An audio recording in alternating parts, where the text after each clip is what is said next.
It's June 1812. 36 years after the Declaration of Independence, the United States declares war on Britain and invades her colony of Upper Canada.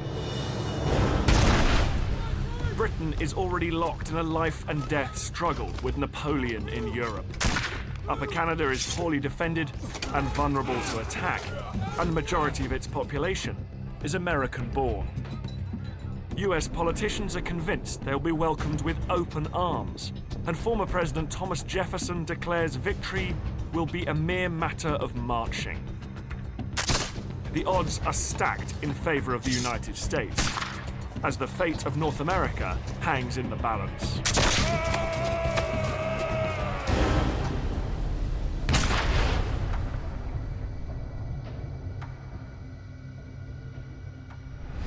Today, the War of 1812 is largely forgotten, but unfairly so. Rarely in history has there been so much at stake. If the US had managed to conquer Canada, today the United States would extend unbroken from the warm waters of the Gulf of Mexico to Hudson Bay and the Arctic Circle. And the world today would be a very different place. But this isn't what happens. 1 year into the war, after a series of bloody encounters on the battlefield, the United States attacks York, the capital of Upper Canada, in modern-day Ontario. The British defenders of Fort York detonate their grand magazine. An armory packed to the rafters with much of the province's ammunition supply, nearly 30,000 pounds of gunpowder, together with 10,000 cannonballs and 30,000 cartridges.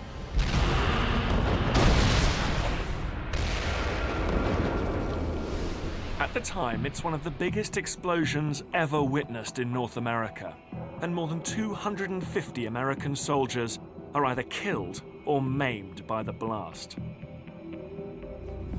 In the days that follow, the US Army will wreak a bitter revenge on the civilian population, who will come to see them not as liberators, but as aggressors.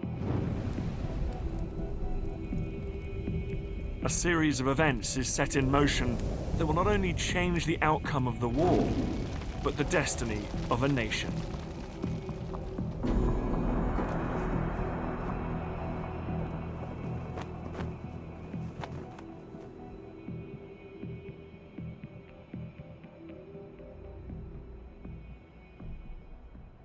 Twenty-first-century Toronto stands as a modern metropolis on the northern shores of Lake Ontario, and today is home to 5 million Canadians. Little now remains of the muddy settlement it once was, a frontier town called York, that was the backwoods capital of the British province of Upper Canada. But buried in the heart of the city is Fort York, an archaeological treasure trove and one of the best preserved 19th century forts in the whole of North America. It was also the site of the explosion.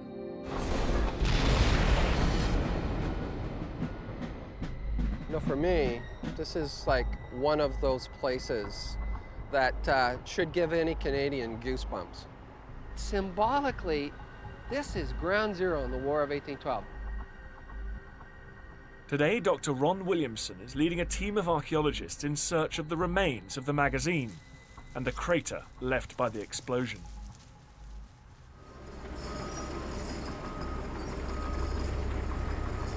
Material evidence from the crater could shed light on a little-known and poorly understood episode of the war. Why were so many US soldiers killed by the blast? Were they, as the Americans would later claim, victims of a gigantic improvised explosive device deliberately detonated by the British? Or were they the unintentional, collateral damage of war? It's a turning point in the conflict, and yet it has never been scientifically investigated until now. As long as I've been associated with Fort York, people have talked about this. They've talked about this crater. And that kind of conversation has never led to, well, let's go see if we can find it. So this is a unique effort here to see if we can lay in a trench to locate where it is. It's a little bit of a needle in a haystack, quite frankly. Although the configuration of the fort has changed, there is still a clue as to the whereabouts of the original magazine, which was dug into the embankment on the shoreline facing the lake. A military survey of the fort from 1816 clearly shows the outline of a massive crater buried into the side of the fort's ramparts. The gun emplacement provides a rough coordinate.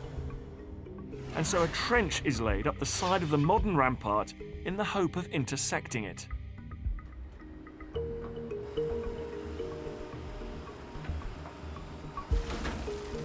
Andy Robertshaw, a military historian and director of the Royal Logistic Corps Museum in England, has been recruited to help interpret what the archaeologists uncover. The nature of a crater should give us a feature in the ground with the remains of anything that wasn't thrown out by the explosion. And that might be building debris, but also ammunition. Some of it will have been blown clear, but we know there are shells and cannonballs, musket balls. Some of those would stay. They wouldn't all get blown away. This is the bit I love, because it's like just unpeeling an onion, because you've got this nice green turf. What's underneath it isn't clear. You only know what it is when you find it. And right now they're finding things. What I don't know. We got a real problem here. With the dig for the magazine barely begun, lead archaeologist Dave Robertson has hit not a crater, but an obstacle. So that's Lake Ontario. Yeah, Small scale. Yeah. The problem is that in going down, they've actually hit basically groundwater. And what that's doing is it's actually dissolving, as it were, the sand layer below that, which means that the walls are being undermined, and it gets very dangerous. No one can go down there.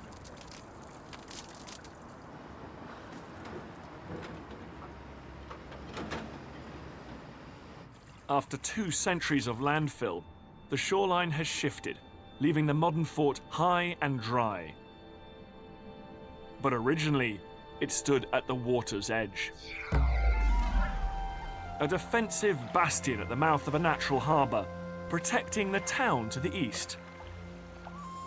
Known as Muddy York, the capital of Upper Canada was a remote outpost of British rule, clinging to the edge of the North American wilderness. There were less than 800 inhabitants, many of whom were American-born. And we'll roar on deck and below until we sight pleasure up the coast of old England. Straight up the channel to Portsmouth we'll go.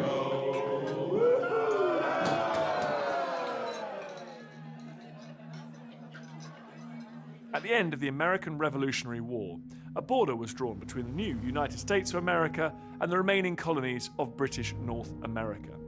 A small group of around 6,000 refugees, known as Empire Loyalists, moved from the US to make a new life in Upper Canada, on the north side of the St. Lawrence River and the Great Lakes. But they were joined in the years after the war by 40,000 American-born immigrants attracted by the promise of free land. On the eve of the War of 1812, 2/3 the population of Upper Canada had been born in the United States. And the side that could win the hearts and minds of these recently arrived immigrants would have a massive advantage. This second wave of Americans were called late Loyalists, and their allegiance to their British rulers would at best be ambivalent. Before the war, there's not much to identify the people of Canada as Canadians. Indeed, the term Canadian just applied to French Canadian. So you've got these English-speaking people who are a majority in Upper Canada. They didn't call themselves Canadians before the War of 1812. They usually called themselves Americans. There's a great deal of anxiety among British officials that the people settled in Upper Canada could not be trusted in the event of a war against the United States, and that these people might be closet supporters of a Republican regime, of introducing the American system into Canada, and perhaps of uniting Canada as part of the United States.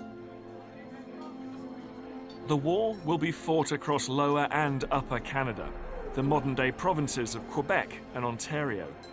But it's in Upper Canada that it will spill well beyond the battlefield to become a conflict fought in the hearts and minds of the local inhabitants. And nowhere will that dilemma be more apparent than at York, where for a few brief days in April 1813, the loyalties of its townsfolk will be put to the test.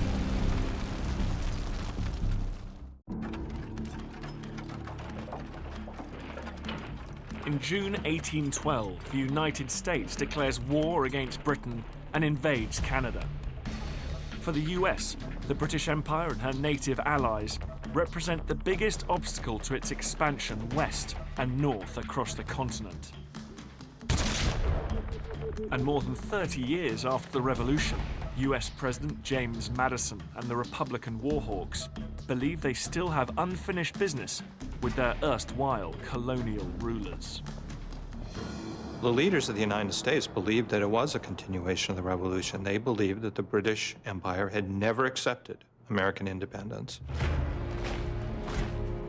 The War of 1812 will become an intensely ideological conflict, a struggle not just between the United States and Britain, but between competing concepts of republic and empire, citizen and subject.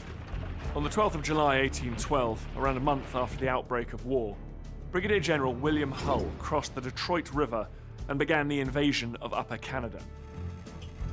He issued a proclamation to the inhabitants saying that he brought with him peace, prosperity, liberty, and rights. He was a high-minded idealist, a veteran of the American War of Independence, and he regarded this conflict as simply a continuation of the struggle against the tyranny of the British Empire. He expected to be welcomed with open arms. Hull is not only throwing down the gauntlet to Britain, but challenging the very foundations of her colonial rule. Government House at Fort York was the command centre of the province and the headquarters of British power in Upper Canada. The man in charge was Isaac Brock, a charismatic leader and inspirational general who would mobilise the British war effort against the American invasion. Today, no visible trace of the building remains, and for the first time in 200 years, Dr. Ron Williamson is trying to trace the ghost of its footprint using the latest in ground-penetrating radar. Just a little worried at the results that Dan's getting. He's starting to find that the clay cap that's spread out over this area has a lot of moisture in it, but it's thick enough clay cap that the waves being sent out by the machine maybe aren't penetrating deep enough to pick up the kind of things we want to get.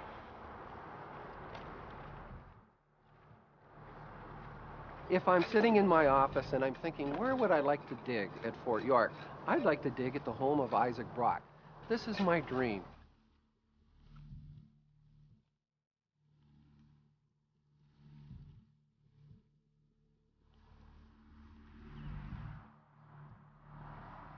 Seriously? We've got two beats that are about 10 meters apart. Love it.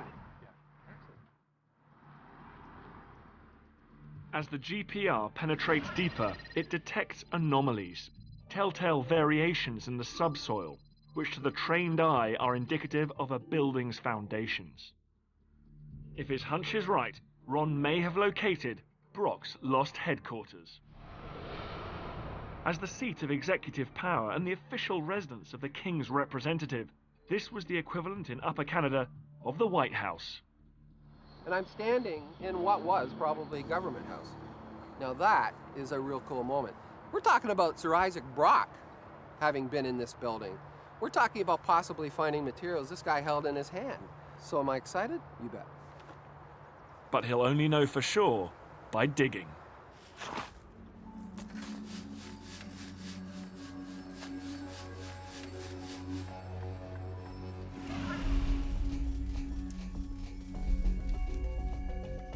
Ten days after Brigadier General Hull crossed the Detroit River, General Brock issued his riposte. It's a fascinating document because it contrasts completely with the American appeal. There is none of the high-blown political rhetoric. Instead, Brock's legitimacy rests on one thing alone. He says he will protect the property of the inhabitants, their farms, their homesteads, their families. The British Empire was appealing to naked self-interest. Brock does this because he needs their active military support.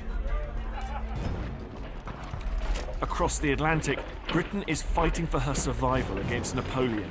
The army is fully stretched in Europe, and Brock has little or no hope of assistance from the motherland. And the timing of the US invasion is calculated and deliberate. The Americans are essentially making a sucker punch when Britain has its hands most full with fighting Napoleon.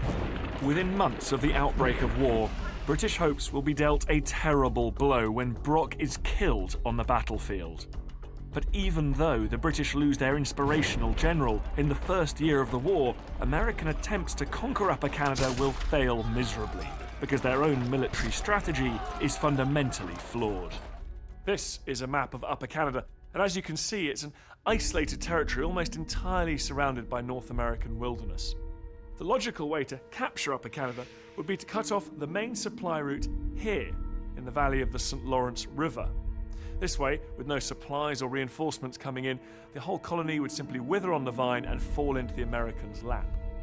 But during the course of the war, the Americans never really make a serious attempt to do this, and the reason for that lies less in military strategy and more in the murky world of politics and finance.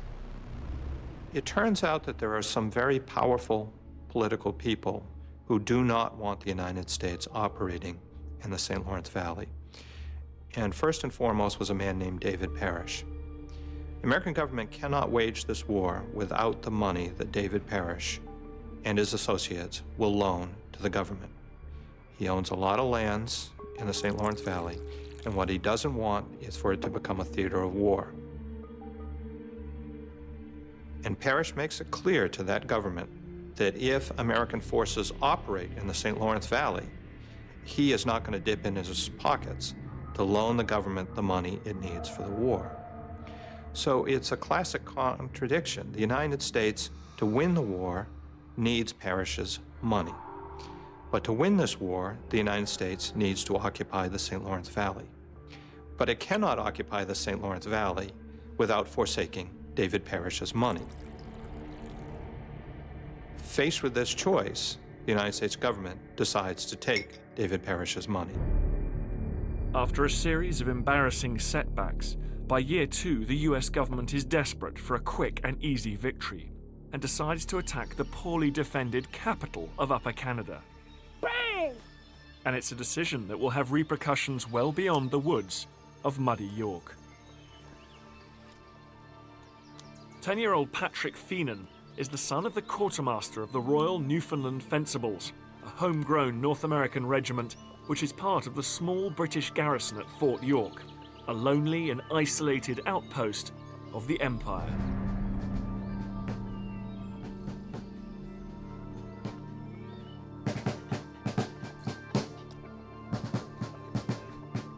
The garrison at York, numbering about 400 regulars, is commanded after Brock's death by General Sheaffe. There's a smaller number of militia, the citizen army of York, under the command of Aeneas Shaw, who in this time of crisis have been pressed into service to defend the Empire. As an adult, Patrick Feenan will write his memoirs, including his recollection of those dramatic days of his boyhood. Having been born and brought up in the British Army, my ideas ran early upon military exploits, scenes of war and conquered enemies. My youthful heart was big with warlike achievements. Upon this occasion, however, I was to witness the reality. The storm of war was brooding at hand. 27th of April 1813. From the ramparts of Fort York, 10-year-old Patrick Feenan spies the American fleet bearing down.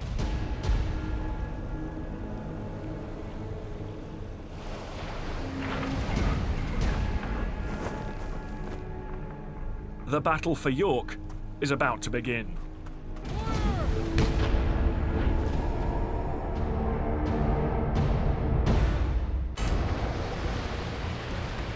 "14 ships, 1,800 American soldiers. Their sights set on York, the British capital of Upper Canada. General Sheaffe commander of the British garrison, gives the order to intercept the Americans as they land. From his position, what the general can see is that the Americans are going to land down the lake shore. The people he sends are actually the grenadiers of the 8th Regiment of Foot under Captain McNeill. And he sends them along as quickly as they can to make their way to the landing place, to give him time to organize his forces and to cut off the American column as it comes towards him.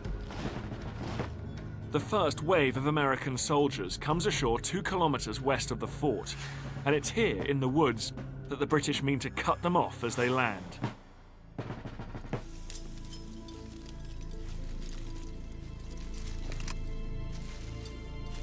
Outnumbered by more than 4 to 1, they know that this is where the battle for York will be won or lost. On the flank, the Grenadiers are supported by a small band of Mississauga and Ojibwe warriors.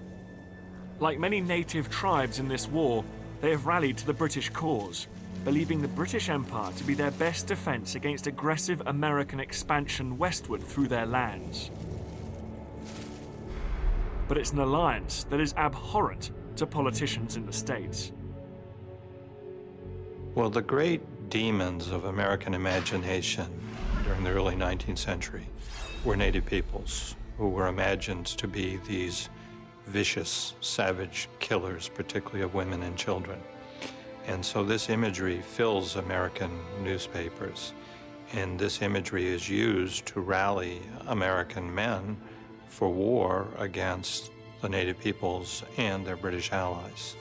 Americans regarded the British as essentially race traitors because here they are, they're white people, but they're making alliances with Indian peoples to stop American expansion and, in the American view, to promote these Indian attacks on American farm families. So there's a great deal of anger in the United States, particularly among Republicans, toward the British for this Indian alliance. And no one in Upper Canada would feel the brunt of this anger more than men such as Major James Givens, the Indian superintendent. For the likes of him, the American invaders have sworn no mercy, promising that any white man caught fighting alongside native warriors will face execution.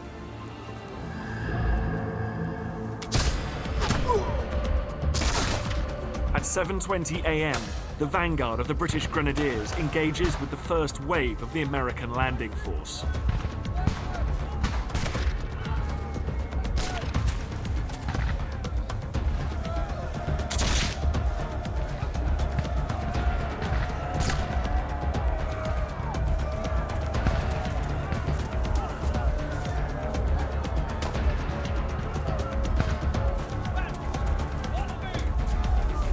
This battle wasn't decided on the open battlefield, it was decided in the woods. They don't just come up against the normal fighters they might have expected, blue-coated Americans with regular muskets, the smoothbore. Instead, it's Major Forsyth and his green-coated riflemen. Major Forsyth's men have a very bad reputation in the American army. They have no interest in discipline. They're very good at killing their opponents. His men are absolutely masters of their art. And their art is not volley firing. It's not standing up shoulder to shoulder, firing in the standard way. It's actually using cover. And Major Forsyth's men are wearing green uniforms, camouflage, and they're in woodland. And very importantly, they're armed not with smoothbore muskets, but with rifled weapons. They're crack shots.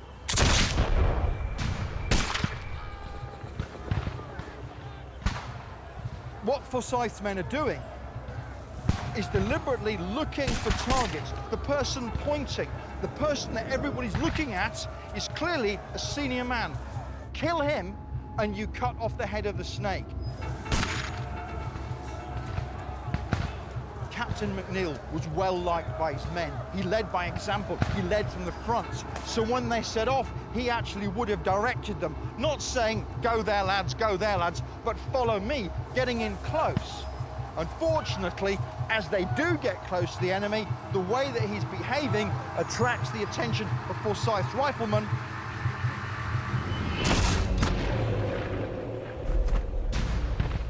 And a bullet through his brain ends his military career. Outgunned and outnumbered, the British regulars are now in desperate need of reinforcements from the militia, under the command of local landowner Aeneas Shaw. The British lose their officers, lose cohesion. And as for where Aeneas Shaw is in the militia, is he going to fall on the flank of the advancing Americans and cause them a problem? Is he going to cut them off from the rear? Nobody knows. He just doesn't appear on the battlefield. 200 years later, what Shaw did or did not do remains one of the great unanswered questions of the battle for York. Dr. Ron Williamson traces what may have been his route through the woods, now modern-day Queen Street. With limited means to defend its vast province of Upper Canada, the British Empire relies on the militia, a part-time army recruited from townsfolk and local farmers to fight on its behalf. Many of the militiamen in Upper Canada are so-called late loyalists, Americans tempted north of the border to become British subjects through the promise of cheap land. In return, all they have had to do is swear an oath of allegiance to king and empire. They are, I think, pretty much true to their allegiance to that concept of the empire, as long as the empire doesn't expect very much from them. An empire that gives you free land, that doesn't levy much in the way of taxes, that leaves you alone, was the kind of empire that they were perfectly willing to be loyal to. The problem comes when the empire decides that they need your military service to defend this colony against invaders. And when those invaders turn out to be their former neighbors from the United States, this turns out to be a very different bargain and one they have much more difficulty with. What Upper Canadians want most is for this war to be over.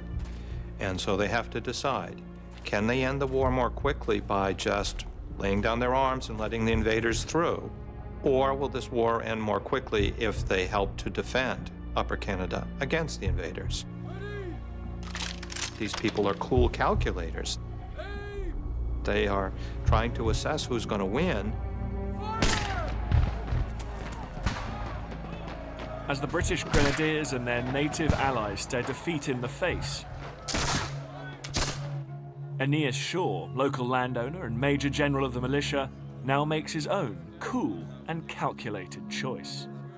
With orders to act according to circumstances, he leads his men through the woods along what is now Queen Street. By coincidence or design, this also happens to be where his house is.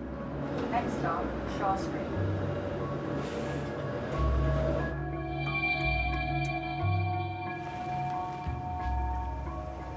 So the battle is waging south of Queen Street. Here we are about a half a block up, and this is Given Shaw School. And somewhere on this property was actually Shaw's house, his estate. The suspicion is that maybe Shaw brought the militia to this property to protect his own house. And that's something that might be completely consistent with how the citizenry at that time, and certainly militia, would have seen their responsibility. Neither Shaw nor his militia will make an appearance on the battlefield, even though on the neighboring property at James Givens's house, casualties from the woods are beginning to stream in. And on the kitchen table, Givens's wife, a seamstress, must stitch their wounds.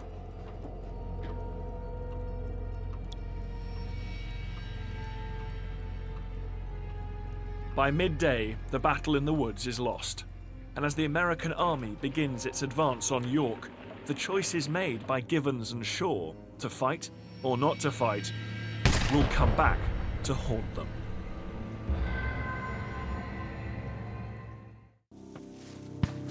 In the woods to the west of Fort York, Captain McNeil of the Grenadiers lies dead.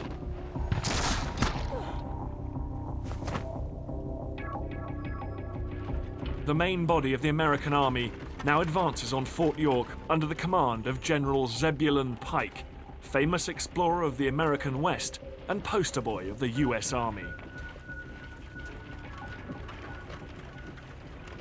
Around midday, they reach an open field, which 200 years later has become the fort's parking lot. Here, Ron's team have opened a third trench.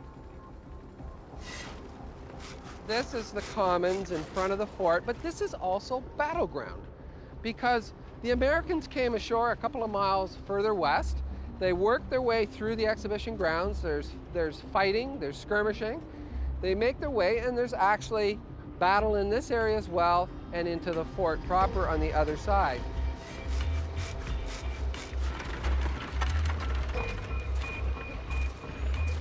By about 1 o'clock, General Chaffe's called the regulars back into the fort.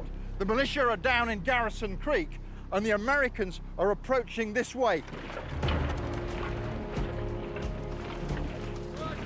They've spent all morning fighting their way up to here, and now find themselves facing the British position. For the American commander, General Pike, it's a very confusing situation. Although he's got to here, he has no idea what the British are doing because he can't see into the fort. It's possible there's going to be a truce. They might even surrender. By the conventions of war at the time, the British have been defeated on the battlefield, and the Americans, not unreasonably, anticipate a ceasefire. The American column is standing approximately half a kilometre to the west of the fort. Unknown to General Pike, the fort has now been largely abandoned by the British, and in the woods to the north, the townsfolk of York are fleeing in panic.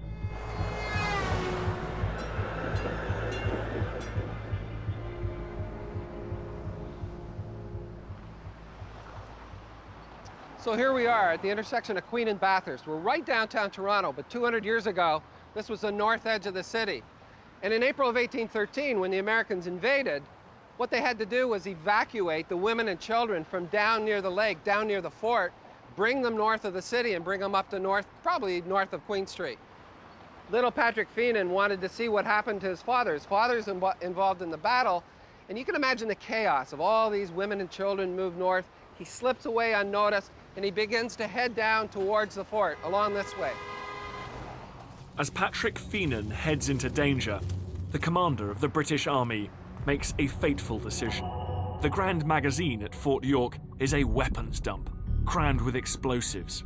Up to 300 barrels of black powder, together with cannon and musket balls. To prevent it from falling into enemy hands, General Chafe gives the order to detonate the lot.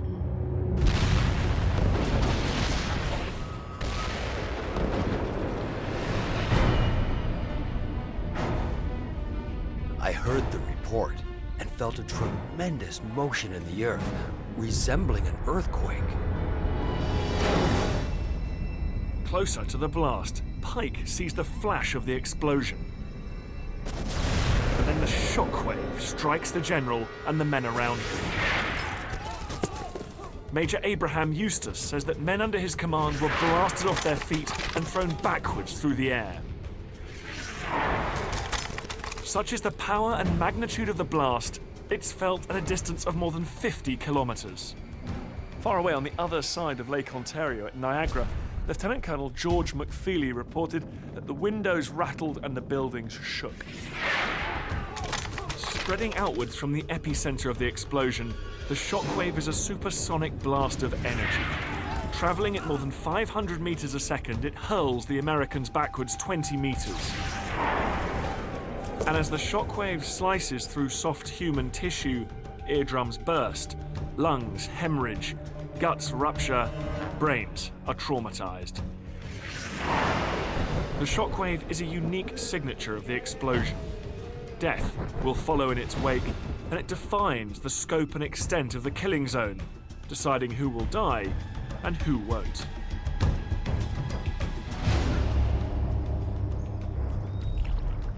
In order to understand what happened to the American column when the magazine blew, Andy decides to recreate the shockwave. And to do so, he's recruited the help of explosives expert Professor Bibu Mahanti. We've come a long way from civilization. We've come out actually onto the rock of the Canadian Shield, where we've actually got explosives set up over there. We've then got sensors, and over here, high-speed cameras. The only way we're going to detect it is not by looking at it, It's actually getting those cameras to be able to slow down sufficiently to see whether it's possible with the experiment to spot that shockwaves as it comes through. 5 kilograms of high explosive are laid directly onto the bedrock, minimizing the amount of debris that will be thrown into the air and maximizing the chances of capturing the shockwave on camera.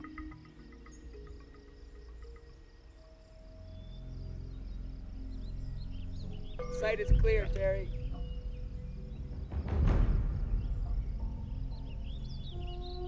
When viewed at a quarter speed, the shockwave is just visible, but gone in the blink of an eye.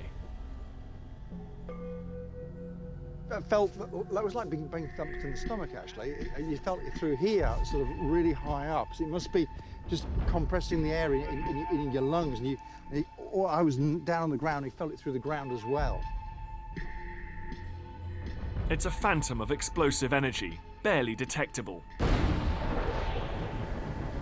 When slowed down nearly 30 times, the shape of the shockwave begins to materialize. And when seen slowed down more than 200 times, its full nature is revealed.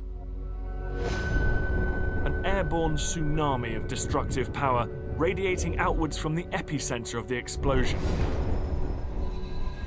And it's the energy of this shockwave that will propel lethal amounts of debris up and out of the magazine.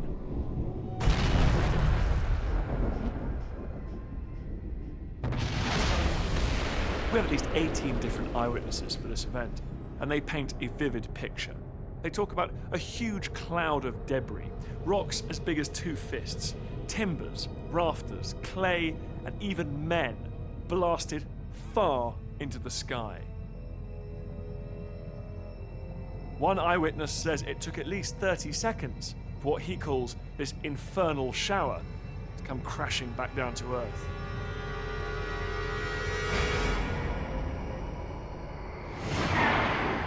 General Pike says to one of the bystanders that his back's been stoved in along with his ribs. He's probably been hit by falling debris as he lay on the floor. He doesn't die at once, but he dies as he's taken away for treatment. And around him are men with very similar injuries. About 25 American soldiers are killed immediately. About 200 are wounded.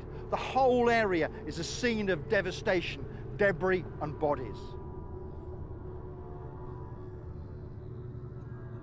200 years after the explosion of the Grand Magazine, evidence is unearthed in the parking lot of Fort York, a copper barrel hoop, which fell to the ground near to the spot where Pike and the American Army were standing.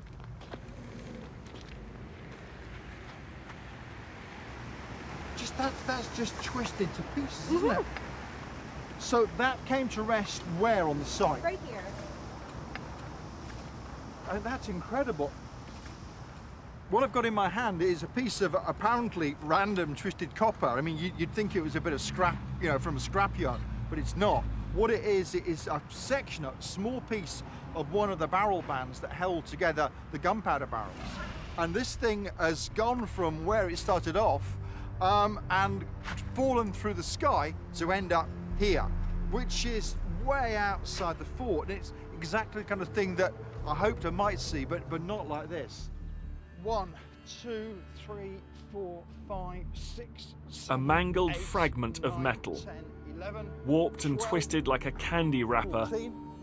For 200 years, it has lain where it came to rest, hidden beneath the parking lot of the modern fort, a silent and secret witness to a moment of extraordinary explosive power. 5, 96, 97, 98, 99, 100.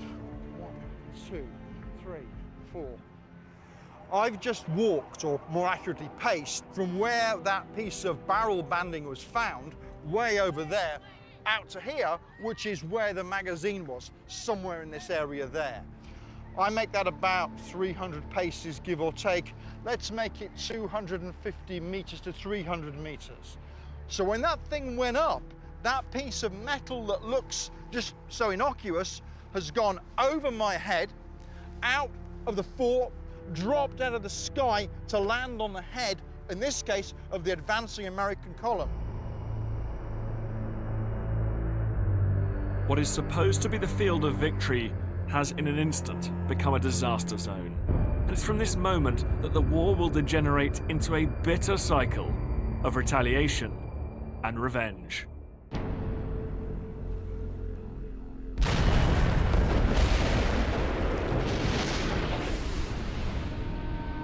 When the magazine blows, death rains down in all directions, but not equally so. The American column is up to half a kilometre west of the magazine, but standing just paces from the epicenter of the explosion at the Government House Battery are George Duggan and more than a dozen other York volunteers, all but one of whom will survive the blast comparatively unscathed. What appears to be the asymmetry of the killing zone, the disproportionate number of US casualties, and the directionality of the blast will all lead the Americans to accuse the British of springing a gigantic booby trap. For 200 years, it's an accusation that has been untested and unproven, until now. In an unconfined explosion, the shockwave radiates destructive energy equally in all directions. But this isn't what happened at York. So Andy rigs up a second experiment, this time confining the explosion within a scaled-down model of the Grand Magazine, to see if he can replicate what happened on April the 27th, 1813. This is experimental archaeology. This is about what we can prove by trying it out. Nobody has done this before. What happens when you blow up a magazine with a doorway like this? Will we find it comes right up, drops down again, or does it go in a direction? And if so, what is that direction going to be? The experiment is designed by Professor Bibu Mahanti, one of North America's leading experts on the science of explosives. In order to document the explosion and to map the debris field, 4 remotely controlled cameras have been set up around the replica magazine. 2 high-speed cameras are 100 meters in front of the magazine at a 30-degree angle. A third is 50 meters closer at 45 degrees. And a normal speed camera is positioned just 5 meters behind the magazine itself. So where we are now is actually the side-on view to what's going to happen over there. And in fact, Terry's ready to go. And you're staying here? Yes. Okay, so how many feet away are you from an explosion? I don't know, maybe 150? Okay, all right. I'm looking forward to being over there. Good luck. 10 kilograms of high explosive have been laid. The cameras are set. V-speed, 4-minute warning.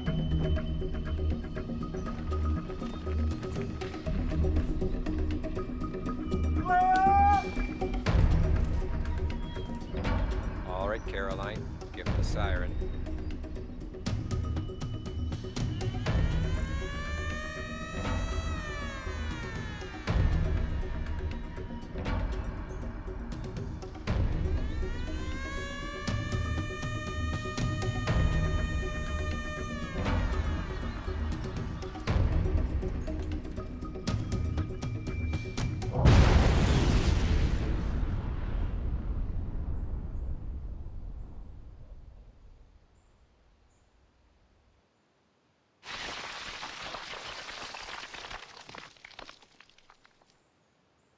That just was incredible. Let's go have a look and see what we've got. The moment of the explosion has been documented from 3 different angles.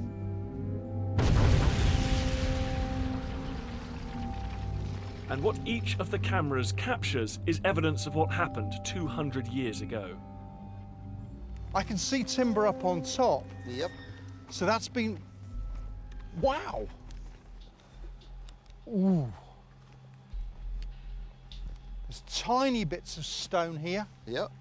An almost perfectly symmetrical and circular crater has formed where the magazine once stood, its walls dismantled and thrown outwards. But the direction of the blast has been anything but symmetrical.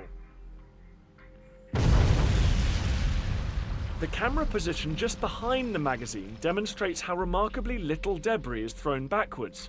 demonstrating how York volunteer George Duggan managed to survive. We've got a few bits of debris, but actually up there, not in protection, not behind plexiglass, was this.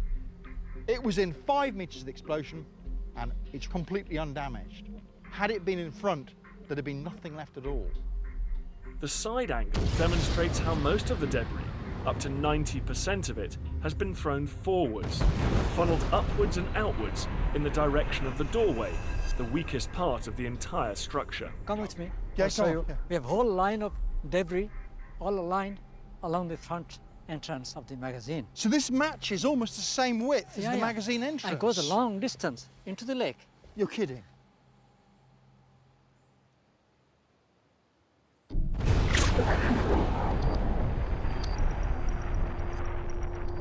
From its front entrance, the magazine vomits forth debris, heaving and hurling projectiles, throwing up wreckage wrenched from its bowels.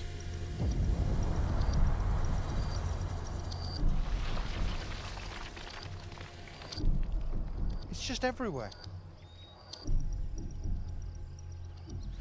And it's just utterly pulverized. So has that been ejected then almost sort of through the air to drop down even though it was in the doorway? Or has it come out like a shotgun? It comes more at a shallow angle, 45 a shallow degree. angle. That will, if it's traveling at 3 meters per second, 10 feet per second, it'll kill you. That's incredible. Okay. So it's acted like an enormous shotgun, hasn't it? Yes, like a big cannon actually. So how far up does it go? Oh, it goes into the river, into the lake. So, I mean, there's pieces of timber out there. Oh yeah, many. High-velocity debris is propelled by the initial shockwave and follows in its wake. With the explosion confined inside the model of the Grand Magazine, the destructive power no longer radiates equally in all directions.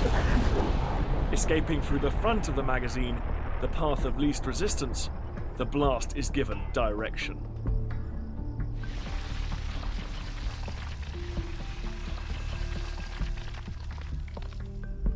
But if, in 1813, the greatest part of the debris field extends in an arc 30 degrees either side of the Grand Magazine's entrance, that still begs the question, how did the US soldiers to the west of the fort, as well as the fleet on the lake, find themselves in the killing zone? It's always been assumed that the magazine was built facing the lake. If we do that, and then we blow it up, what's going to happen is, based on the experiments, is all the material, the most of it, will be ejected towards the American fleet. Now, some of that material does hit the fleets, but also on the American soldiers. For that to happen, you have to turn the magazine through 90 degrees. You can dig it in. The enemy can't shoot into the doorway, which is a really bad idea. More importantly, it's totally camouflaged. They can't see it at all, don't know where it is. Result of that is that when you then blow the magazine, materials ejected based on the experiment about 30 degrees, some of it drops on the American fleet over there, but the majority drops on the Americans who are waiting to advance. If Andy's theory is correct, the asymmetry of the killing zone isn't deliberate. It's simply a function of how the magazine was built and the direction in which it faced. This is an accident, it's not a deliberate war crime. But this is the hindsight of history.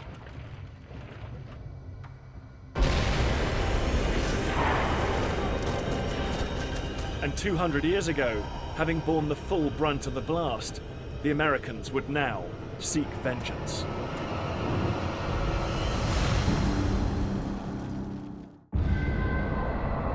(1 p.m., the 27th of April, 1813. In a field west of muddy York, 38 American soldiers lie dead, 222 injured and maimed. A moment in time when the future of North America hangs in the balance. As the debris settles and the dust clears, the inexorable wheels of history grind into gear and the onward march of war continues. Fort York has been abandoned by the British military, and the road lies open for the main column of the US Army to advance once more. 10-year-old Patrick Feenan is witness to the moment the British capital of Upper Canada falls into enemy hands. And he gets probably to somewhere around this spot, and he's looking back into the fort, and he can see the flagpole of the fort. And what he sees is the Union Jack lowered on the flagpole. And he knows, even at the age of 10, what that means. The Americans have the fort. Victory belongs to the Americans. And so do the spoils of war.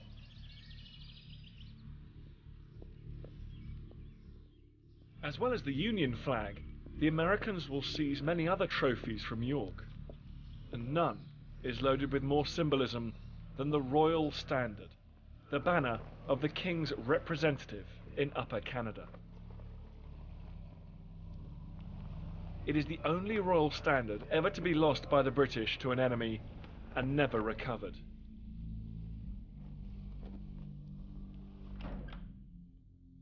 "200 years later, the Americans still have it on display at the US Naval Academy in Annapolis. Tattered and threadbare and preserved behind glass, it bears mute witness to British at York. So you can just almost imagine what it looked like 200 years ago, flying against the sky. It's a very regal piece. You have the lion, you have the crown, you have the claws. It does speak to power and to royalty. It's almost a challenge. Much more impressive than our American flag, I hate to say. We have none of the symbolism in our American history, so when the Americans were out there and they saw this unfurled, it was definitely, it speaks to every aspect that is British. I'm not at all surprised that the Americans came in and to take a war prize that they claimed this. With the fort in their possession, the American army advances on the town. And as they march into York, the townsfolk must now meet their new rulers.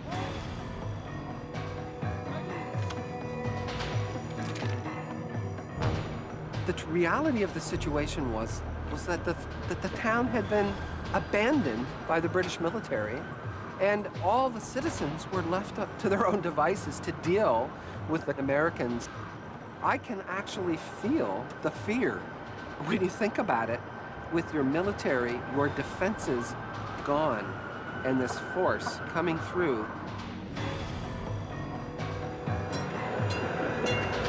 The King's writ no longer runs in these streets. British authority has vanished as quickly as the Redcoats.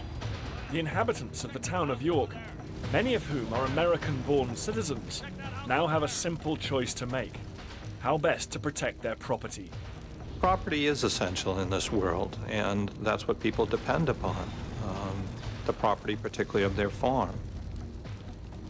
Throughout the war, the Canadian citizens are constantly reassessing whether their best interest lies with helping the invasion or opposing it. And so people are making a decision based upon which they think will best secure their property.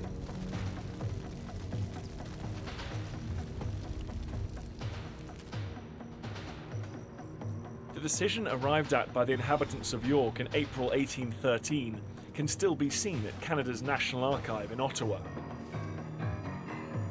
In negotiating their surrender to the occupying power, the townsfolk agreed to sign a capitulation agreement, according to the terms of which their private property will be protected in return for the militia laying down their arms. This is the document, the order, the terms of capitulation from the War of 1812. Thank you. I'm just going to set it out here for you. Yep. And if you put your gloves on. What's really interesting about this document is this page is nice, lots of information, but this page here on the very back, it actually has what's called an explanatory remark on the list of prisoners. Explanatory remark on the list of prisoners. A great number of the officers in the list were not on duty in the garrison of York. Many of them arrived from their places of abode at various distances, but in time to be included in the capitulation. In other words, men who weren't present at the time of the fighting turn up afterwards, after the surrender, to say, oh yeah, I didn't fight. I wish I had, actually, but I didn't. But while I'm here, could I just sign that I won't promise to do anything else? Not that I did to start with. So I would suggest that somebody putting this in here has actually looked at the terms and conditions and is actually having a bit of a go at the militia by saying, yes, you've all signed this, but you weren't really there present in the battle. You've sort of piggybacked on the whole thing. The fact is that the people here giving their names really would like just to be able to draw a line under it, get on with their lives, and for the war to go away. Just agree, get on with it, it's all over. But it's far from over. Whether deliberately or otherwise, the American officers delay signing the capitulation. And as the rank and file of their army enters the town, the explosion of the Grand Magazine rankles still.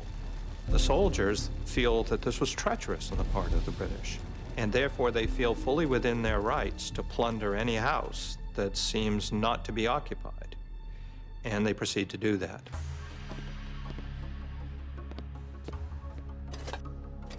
People in Upper Canada, who are mostly American by birth, are facing an invasion by troops who are Americans. People know each other. There are people who are relatives who are on opposite sides of it. So for these people, they're in the classic dilemma of people caught in a civil war. In fact, there's a fabulous story about a Mrs. Powell who comes back to her house to find it being ransacked and an American invader actually standing in the doorway. And turning to the American soldier, demanded that he quit what he was doing and asked him where he was from. And he said he was from the northeastern states, from a farm owned by a Major Bleecker. And Mrs. Powell turned to him and said, Major Bleecker is my father. The prime movers of the looting are the riflemen of Major Forsyth, a man-killing idiot, according to one American officer, whose men are more like outlaws than soldiers. But there's method in Forsyth's madness, and the revenge he wreaks is anything but random. He seeks out the house of Major James Givens, the Indian superintendent who fought against him in the woods. Knowing what his fate will be if he's taken by Forsyth, Givens has fled the town of York. But his wife, Angelique, remains.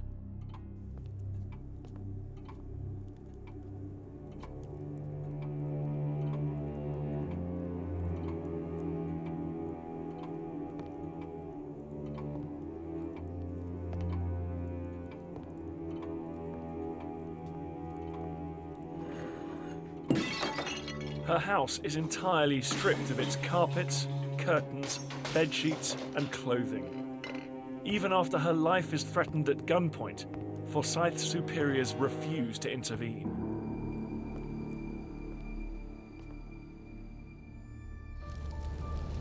After the Americans proceed to plunder so many private properties in York, this helps to make the British case that the civilians of Upper Canada ought to be opposing the invasion, not helping it. It doesn't advance the American invasion, on quite to the contrary. It helps to rally most of the Canadian people to fight the invaders. They've decided the people who call themselves Americans are a bunch of plunderers. And so they develop a pretty clear sense of themselves as not Americans.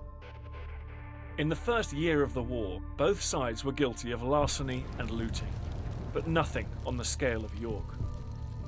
And before they leave the smouldering ruins, in a final symbolic act, the Americans torch the symbols of British power, including the first Parliament buildings and Government House, Upper Canada's equivalent of the White House.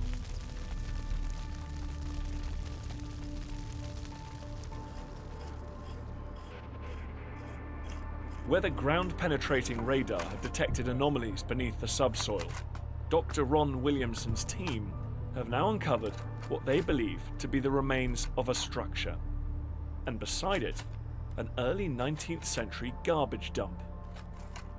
A cornucopia of delights.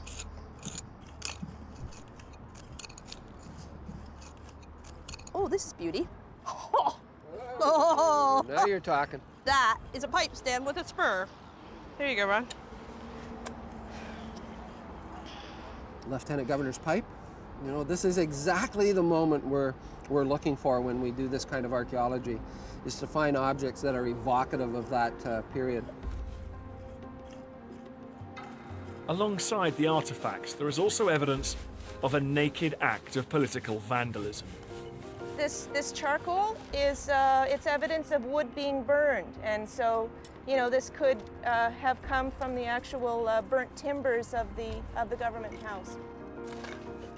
As the layers are stripped away, the vestige of a burned post hole is laid bare.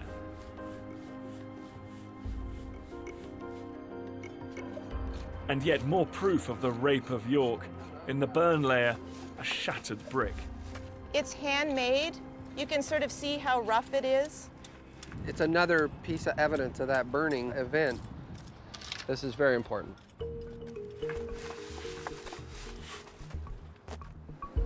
At the site of the Grand Magazine, the trench now extends from the original lake level up the modern embankment. Oh, what's that? And the archaeologists have made an intriguing discovery, one which matches the finds from Government House. Under the ramparts of the modern fort, where there was once a crater, there is now a jumble of buried rubble. There's a lot of brick here, isn't there? But it's not been laid in mortar, it's just been jumbled, hasn't it? It's fairly rubbly. Including deposits of burned brick. Similar kinds of bricks from a similar date as the one found in the ruins of Government House. That's what we're looking for, because there are stories about the crates have been used to dump rubbish in. What a hole represents is a convenient place to place garbage. So I would expect that we would find, early to mid 19th century garbage used to fill it in, debris, rubble, maybe rubble from the government house. I would expect to see some signature of a hole filled with garbage. So all of that work done immediately after the fort was attacked in 1813 involves emptying out all the garbage, which includes broken building, and then reusing it. Yes. So this is sort of early 19th century recycling. I think that's superb. That's great. At this stage in the game, I wasn't really expecting anything like this. I'm so pleased about that, actually. It really is good. Burned brick, rubble and debris. What is left of the capital of Upper Canada, dumped in a hole and rediscovered 200 years later.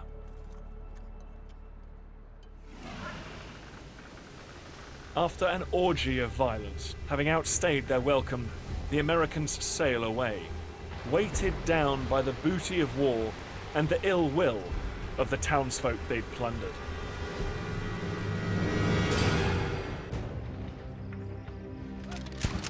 No longer a war of liberation, the American invasion of Upper Canada has become a campaign of conquest.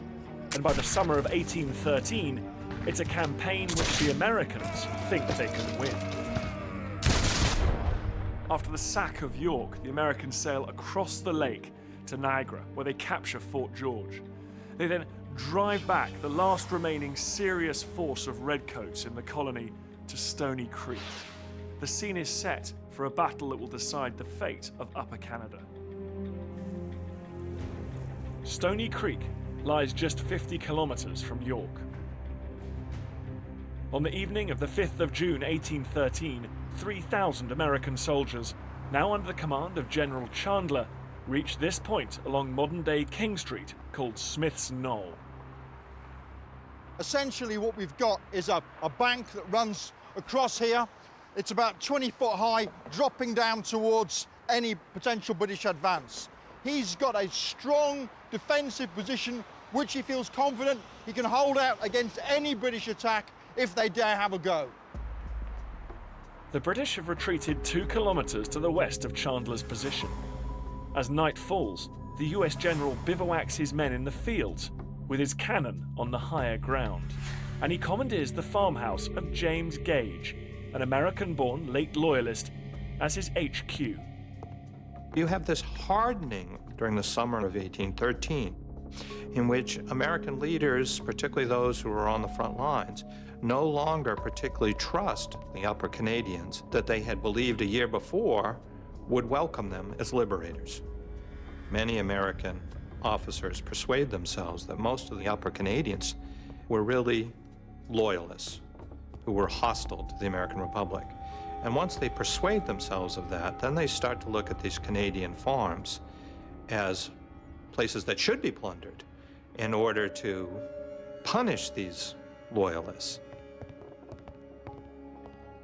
The war has now become a civil war, pitting American against American. Chandler's men take Gage's livestock, his flour, his barrels of whiskey, even the quilts from the beds and the knives and forks from the kitchen. 80 years later, Gage's 7-year-old daughter Elizabeth will tell a local newspaper of her memories about her encounter with the Americans. I remember well the American generals. They were very proud and braggy, and told some of us the old man, my father, would be shot in the morning if we didn't look out. Our house was right on the battlefield. I remember the night of the battle distinctly. Outnumbered by 4 to 1, the British know that if they wait till morning, they will lose. So they gamble against all the odds and throw the dice of war. The British have only one way they can attack, but doing it in such a way that they can get in without firing. If a single American sentry fires a shot, the whole plan's betrayed. So what they've got to do is approach absolutely silently in a very, very, very dark night. It's a desperate measure in a desperate situation. Nothing else will work. Anything regular, conventional, they face defeat.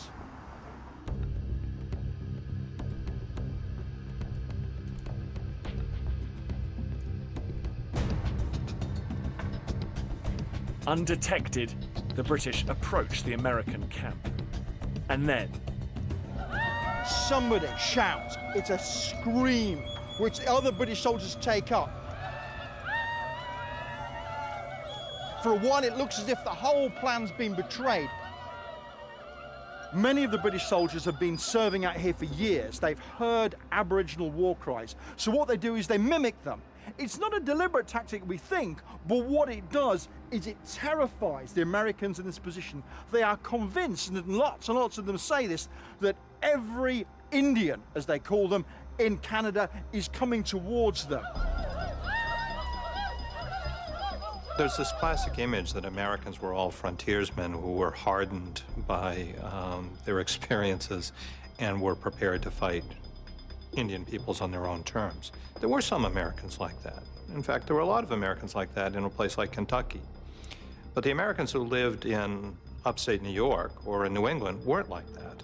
And a lot of the soldiers who were being thrust into combat, their experience with Indian peoples consists of stories read to them by their mothers about brutal savages, or newspaper reports that they've read about brutal savages.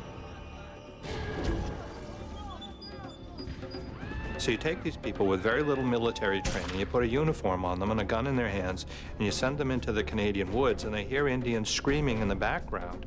These people spook. In their panic, the Americans now open fire.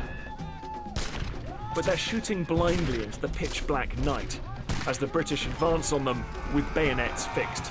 And one of the things that the British do is they practice an awful lot with the bayonets. They're very, very familiar with getting in with 17 inches of cold steel and using it against their opponents. It's closing in, using the bayonet, going for the soft, squidgy parts of the body. You try and avoid the ribs if you can, because the bayonet will get stuck. If you withdraw it and it's left behind, you're utterly defenseless. So therefore, you're going to get in, stab, put the man down, dispatch him, even using the butt of the weapon to smash his head in, and move on, because you don't want survivors standing up behind you and shooting you. You need to make sure that once they're down, they're no threat to you, and you just keep moving forward in the dark. Over the course of the last 200 years, the bones of those who fought and died here have from time to time been unearthed. Not neatly buried bodies, but pieces of unarticulated remains that have been jumbled by the ploughshare and the backhoe. Today, these fragments of traumatized humanity are shedding new light on this, the darkest hour of the war. Pieces of bone recovered by Hamilton City Council from just a few square meters on top of Smith's Knoll are now being subjected to forensic analysis. We stopped at 1,400 fragments that we could identify and catalogue, and I expect to get to over 2,000 identifiable bone fragments. Each of which tells a tale of terror in the night. This is a phalanx from the hand, and that's one of the bones that makes up your fingers. On it we can see these scratches or lines, and these are possibly what are referred to in forensic cases as defence wounds. With bladed weapons coming at your head or your chest, something, they'll grab it. This is part of a fibula. That's the smaller bone in your lower leg. So this bone sort of sits in here. And if we angle it round slightly, we can see that there is in fact a bladed weapon injury here.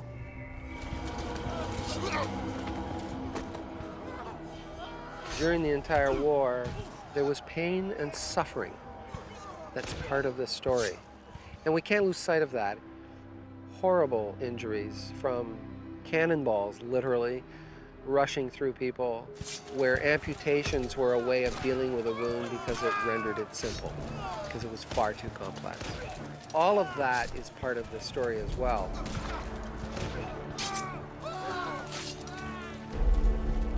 Cowering in the attic, Elizabeth Gage listens as the demons of war are unleashed in the fields below.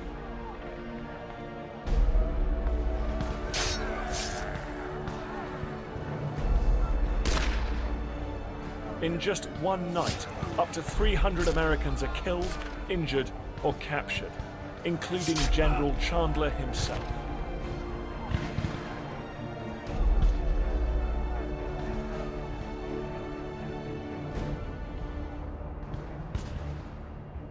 As day breaks, it's all over. The US Army is shattered. Victory has been snatched from their grasp, and those that survive have fled in panic. The battlefield and Upper Canada belong to the British.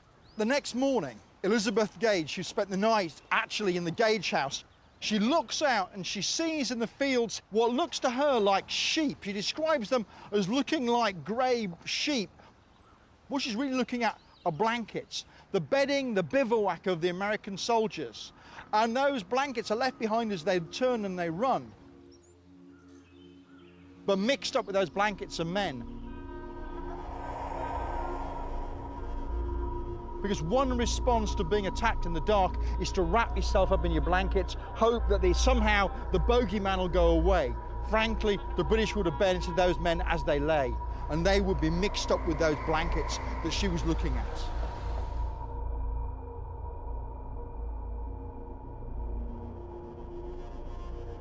Stony Creek is as close as the Americans will ever come to conquering Canada.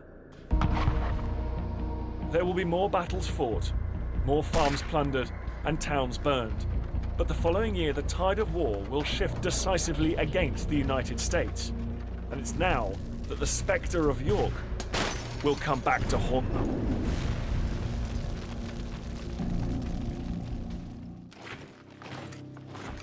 For 2 years, Britain has fought a desperate defense against American invasion, fighting for her colonies in Canada and the loyalty of her subjects.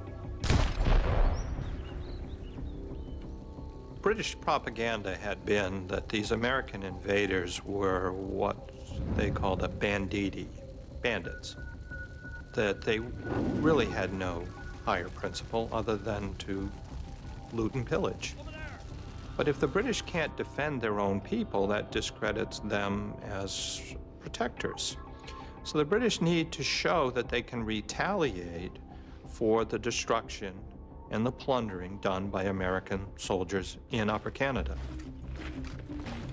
And it's only now, for the first time since the United States declared war in June 1812, that Britain is in a position to make good her promises to the people of Canada. By 1814, Britain and her allies have defeated the Emperor Napoleon and brought France to her knees. This allows Britain to send vast numbers of ships and men across the Atlantic. Attacks commence right up and down the US seaboard, eastern Maine, New York, even Chesapeake Bay, striking at the very heart of the Republic. For the Americans, what has begun as a battle on the northern frontier is now a struggle for national survival. All of a sudden, you've got thousands of veteran British soldiers that can be redeployed. And the British decide, okay, now it's time for some payback. The Americans attacked us when we were at our weakest in 1812. Now they will feel the consequences of that in making a point to the Americans that it is not wise to attack the British Lion. August 1814, 4,000 British soldiers advance on Washington, D.C. 1 year after the Americans attacked the imperial city of York, it's now the Republic's capital that is in the crosshairs. At the Battle of Bladensburg, within earshot of Washington, D.C., the president himself leads his army in a last-ditch defense of his capital. His wife Dolly makes preparations at the White House to celebrate what she assumes will be a famous American victory. But already, the sounds of battle are echoing on Capitol Hill. And as the British get closer and closer, panic grips the city. And that's why when people were here in D.C., when they heard the 18-pounder cannons, booming, it echoed all the way to here. So they knew that the British were close. Michael Shiner, an 8-year-old African-American slave, will write a journal of that fateful day. I shall never forget the remarks that were made the day the Lord have mercy on us, that the British come now. Miss Keithy Brown, a sister of Mr. Joseph Brown, ringing and twisting and screaming, hollering, "The Lord, what is to become of us all?"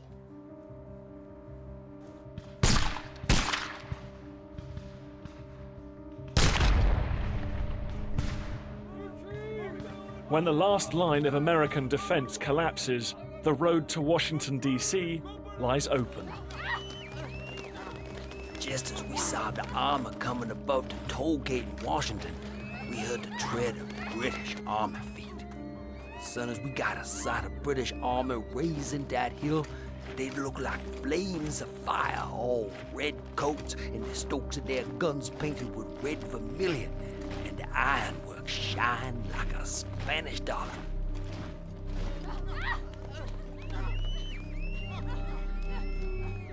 President Madison, the man who declared war on the British, has already fled the city, a refugee in his own country. His wife and servants he leaves to salvage what they can. According to legend, it's Dolly who saves a precious portrait of George Washington. According to her slave Paul Jennings, her priority is the silverware.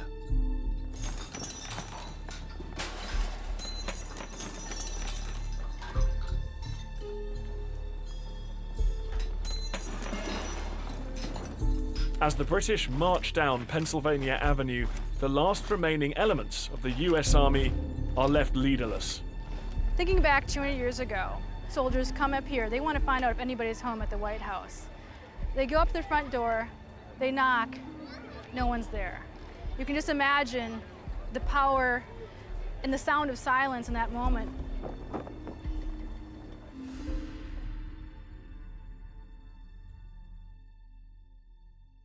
Nearly 40 years after the revolution, the British are back, and the capital of the United States is at their mercy.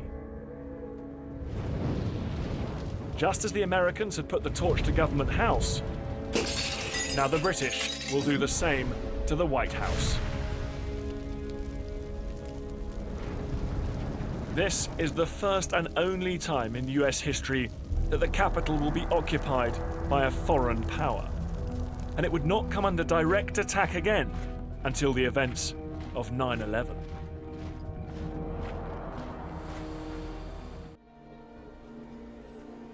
Behind the facade, underneath the whitewash, the scars of August 1814 can still be seen.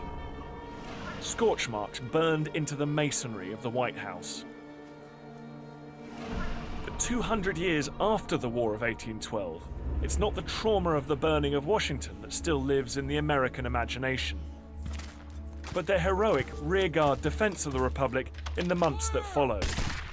At New Orleans, and here at Fort McHenry near Baltimore. Iconic victories over the Redcoats, which the Americans celebrate even to this day. Well, there was an enormous sense of relief that after a run of defeats that the United States could beat the British in a key battle. And it helped to wash away all of their memory of the defeats of the first 2 years of the war. And it's one that makes an icon out of the American flag because it is the survival of the flag through the battle that is noted by Francis Scott Key and becomes eventually in the early 20th century the American national anthem. Well, the American Revolution is a clear victory for the United States. The War of 1812 is a much murkier, more controversial, more conflicted event. And so it's harder to find a feel-good story in the war until you get to the very end of the war when the United States suddenly does much better. Towards the end of 1814, it's becoming apparent to both sides that neither of them is actually capable of winning this war. And on Christmas Eve, they signed the Peace Treaty of Ghent, bringing hostilities to a formal close. As for the US-Canada border, this is the border before the war, and this is the border after the war. There was no change, no gains and no losses for either side. Over 2 years fighting, and of 20,000 battlefield casualties, the border remained exactly the same. The real victory for the US will come during the following decades, as it resumes its aggressive expansion westwards. And the British Empire, unwilling to risk yet another war, will end up betraying her native allies. After the war, the Americans basically call the British bluff. They start to crack down on Indian peoples, they start to take away lands from them, they start to disrupt British trade with Indian peoples. And the British officials have to make a call here. Their commanders in the Great Lakes say, look, we've got to do something to help the Indians. But the British home government says no, because it's not worth another war with the Americans. And it is that decision to say no which shatters the British alliance with the Indian peoples and gives a green light to American expansion westward. And north of the border, there is also a change. But this time in the mindset of the late Loyalist majority population of Upper Canada. A mindset that's been moulded by the events at York. Before the war, there's not much to identify the people of Canada as Canadians.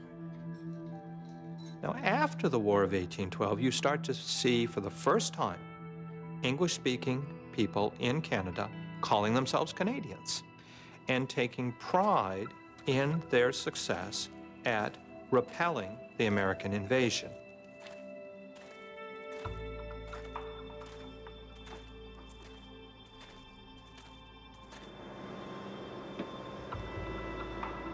After the war, and for much of the rest of the century, the dread of American invasion will persist. And 200 years later, this fear has left its mark on the modern landscape. At the site of the Grand Magazine, halfway down the trench, the archaeologists have discovered what happened after the Americans left in 1813, how the fort at York was rebuilt and its ramparts reconstructed. What we've got is a layer of timber which goes right the way through here, all the way through here, to this vertical timber that seems to be driven through it. And it's actually this mat which sort of holds the structure together. In the decades that follow the War of 1812, the fort and its defences will be repaired and revamped, ready to repel American aggression. But by the end of the 19th century, the Redcoats will have left. The fort will fall into disuse, and the secret of its ramparts will be forgotten. Until today. For me, finding this evidence of the 1814 rampart construction with the landscaping above it, it doesn't get any cooler. This is big news. This is something that we're going to want to publish about, absolutely. What we've got here is definite evidence of the aftermath as the people of York and the British Army remodel their fortress ready for another occasion. Should they come back, they'll be a great deal more ready next time than they were in 1813. 200 years ago, on this site, one of the biggest explosions anyone in North America had ever witnessed gouged a hole in the side of Fort York.